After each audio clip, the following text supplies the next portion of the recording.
Tuhan bersamamu. Inilah Injil Yesus Kristus menurut Santo Markus. Sekali peristiwa Yesus bangkit dari antara orang mati, menampakkan diri kepada ke-11 murid dan berkata kepada mereka, "Pergilah ke seluruh dunia, beritakanlah Injil kepada segala makhluk. Siapa yang percaya dan dibaptis akan diselamatkan, tetapi siapa yang tidak percaya akan dihukum. Tanda-tanda ini akan menyertai orang-orang yang percaya.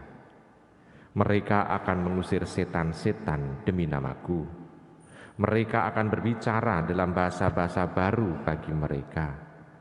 Mereka akan memegang ular dan sekalipun minum racun, mereka tidak akan mendapat celaka.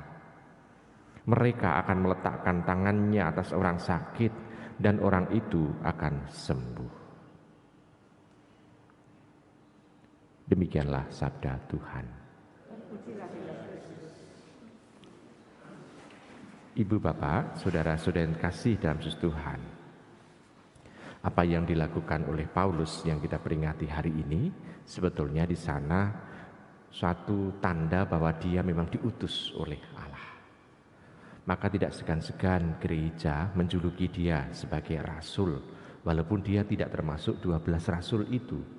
Tetapi gereja menjuluki dia seorang rasul, yang artinya adalah apostolos, utusan. Diutus untuk mewartakan. Dan Tuhan dalam mengutus, kalau kita merunut bacaan Injil, di sana Tuhan juga membekali yang diutus itu. Membekalinya adalah apa? Membekali supaya dia mampu untuk mewartakannya. Untuk menunjukkan bahwa dia adalah seorang utusan. Tanda yang kelihatan adalah dia, utusan itu bisa mengusir setan-setan.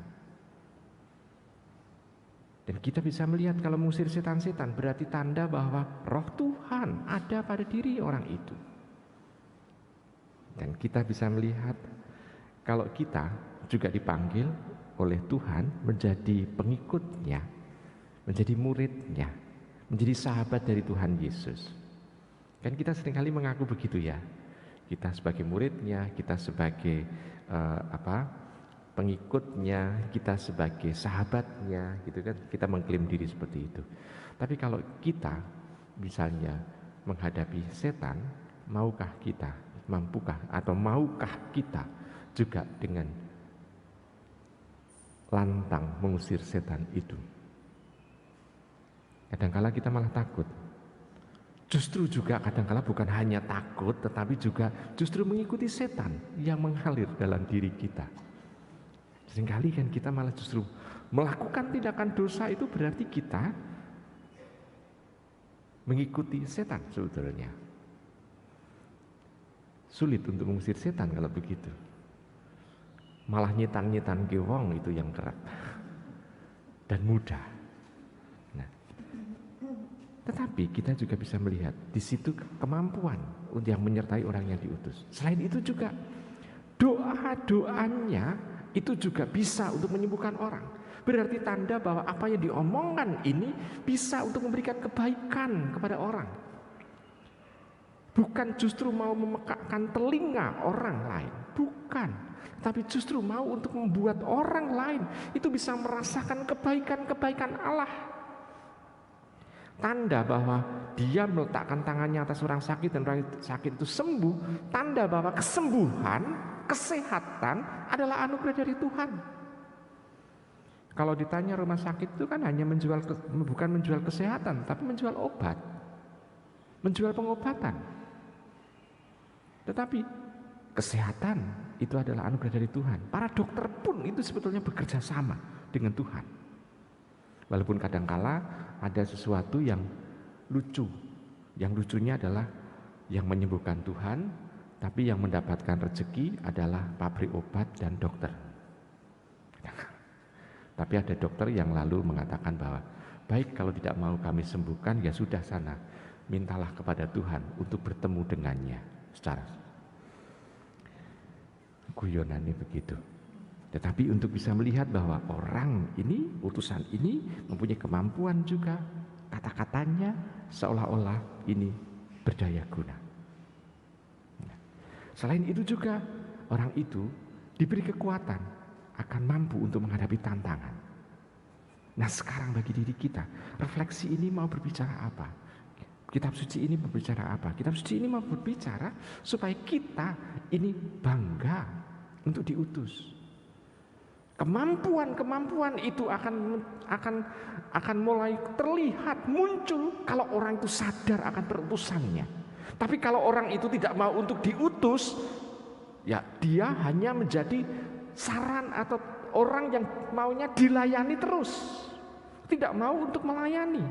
Justru dalam melayani itu akan muncul nantinya potensi-potensi dalam diri kita, tanda bahwa Tuhan memang mengutus kita.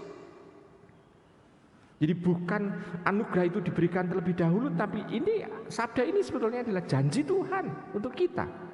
Tetapi dalam perjalanan waktu, Tuhan itu akan menunjukkan kemampuan-kemampuan yang memang tanda Tuhan menyertai kehidupan kita.